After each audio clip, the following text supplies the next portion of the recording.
IPL 2026 இன்னைக்கு பார்த்தீங்கன்னா CSK versus KKR match நடந்தது. இதில் டாஸ் வின் பண்ண கேகேஆர் நாங்கள் பவுலிங் எடுக்கிறோம் அப்படின்னு சொன்னாங்க. சென்னை சூப்பர் கிங்ஸ்க்கு ஒரு நல்ல வாய்ப்பாக தான் இருந்தது.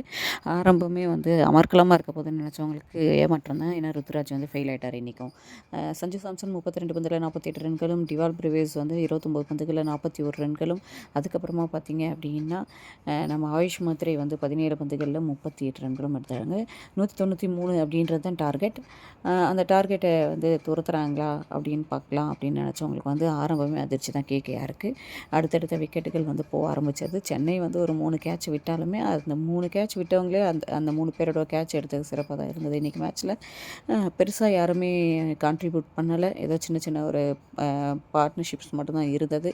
இதனால் பார்த்தீங்க அப்படின்னா 160க்கு 7 விக்கெட்டுகளை இழந்து 20 ஓவர் கம்ப்ளீட் பண்ணிட்டாங்க கேகேஆர். அதாவது 32 ரன்கள் வித்தியாசத்தில் வந்து சிஎஸ்கே ஜெயித்தாங்க. சிஎஸ்கே பவுலர்ஸில் நூர் அகமத் வந்து சிறப்பாக வந்து பால் போட்டு 4 ஓவரில் 20 ரன்கள் கொடுத்து 3 விக்கெட் எடுத்திருந்தார். அதுக்கடுத்ததாக பார்த்தீங்க அப்படின்னா நம்ம கலீலும் வந்து ஒரு விக்கெட் எடுத்தார். அதுக்கப்புறமா பார்த்தீங்க அப்படின்னா அகில் ஹுசைனும் நல்லாவே வந்து பால் போட்டார். கம்போஜ் வந்து 2 விக்கெட் வீழ்த்தினாங்க. இந்த வெற்றி மூலிமா சிஎஸ்கே 9வது இடத்துலேருந்து 8வது இடத்துக்கு முன்னேறி இருக்காங்க. பார்ப்போம் இந்த வெற்றி தொடருதா, இது வந்து பிளே ஆஃப்ஸ்க்கு ஈஸியாக வந்து வழிவகுத்தா வெயிட் பண்ணி பார்க்கலாம். அடுத்த அப்டேட்டோடு வர நம்ம சேனலை சப்ஸ்கிரைப்